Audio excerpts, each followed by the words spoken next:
আসসালামু আলাইকুম বন্ধুরা, আপনারা সকলে কেমন আছেন? আল্লাহর রহমতে আমি অনেক ভালো আছি। তো আজকে আপনাদের দেখাইতেছি গ্রাম বাংলার ঐতিহ্যবাহী রেসিপি টকের রেসিপি। এই টকের রেসিপি আপনারা কে কে খাইছেন কমেন্টে আমাকে জানাইবেন। আজকে আপনাদের এই টকের রেসিপি দেখাবো। এই টকের রেসিপি ওইলি বন্ধুগণ কয় প্লেট ভাত খাওয়ান যায়, আমি তো খাই 4 প্লেট, বুঝছেন নি?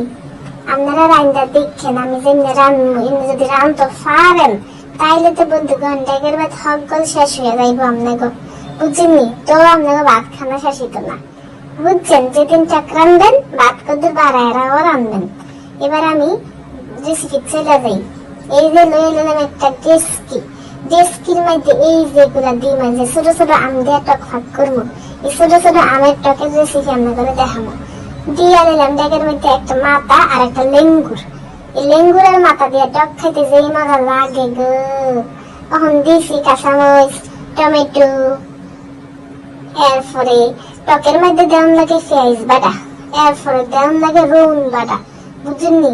রসুনের বাটা যদি না দেন, পেঁয়াজ বাটা না দিলে টক দুধটুনিও মজা হইতো না, বুঝছেন? এগুলা মূলেও মিস করবেন না। দিয়ে দিলাম হলুদের গুঁড়া, এরপরে দিয়ে দিব ধনিয়ার গুঁড়া, তারপরে মনে করেন লবণও দিতে হইব।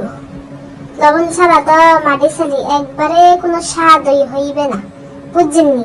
এরপরে আতরা দিয়া সুন্দর কইরা মাখাইয়া লমু। টক যদি আত দিয়া সুন্দর করে না মাহেন তাহলে কিন্তু টক উত্তরীয় আপনাকে স্বাদ হইবে না। তারপরে দিয়ে দিলাম পানি দিয়ে সুন্দর করে আমি চুলার মধ্যে বসাইয়া দিব। চুলার মধ্যে বসায় দিয়ে এখন চুলাটা ধরাই দিব। একটু পাক চলে এসেছে, পাক চলে আসলে আমি সুন্দর করে লাড়াচাড়া কইরা মাছের মাথার আর লেঙ্গুর দিয়ে ভাঙ্গা লমু। এই যে সুন্দর করে ভাঙ্গা লইয়া এটার মধ্যে সুন্দর করে লাড়াচাড়া করবেন, টমেটোরে ভাঙবেন, মাছের মাথাটারে ভাঙবেন। ভাঙ্গা সেরা এটার মধ্যে কি দিবেন জানেন নি? ভাতের মার যদি আপনারা না দেন তাহলে ধরে টকই হইতো না, চিনিরে কোনো টকই হইতো না। ভাতের মার দিলেই গেছে কি একটা স্বাদ হইব। ভাতের মারের লাগে একটু সামান্য পরিমাণ পানিও দেওয়া লাগবে, বুঝছেন? না আবার বেশি আডা হইয়া যাইব, তখন আবার খাইতেও পারতাম না। তো একটু পানি দিয়ে দিলাম, পানি দিয়ে সুন্দর করে আবার লগে লগে লাড়া দিয়েন না। যদি আবার লগে লগে লাড়া দিয়ে দেন, ফাগাউনের আগে যদি লাড়া দেন তাহলে আবার মনে করেন মারের গন্ধ কইব। তো ফাগাউনের আগে লাড়া দিবেন না।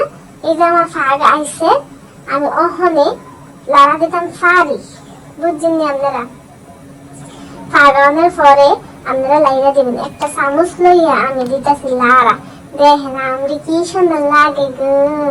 এমন সুন্দর টক দিয়ে যদি ভাত খান পেট ভইরা যাব। ধন্যবাদ সবাইকে। আসসালামু আলাইকুম।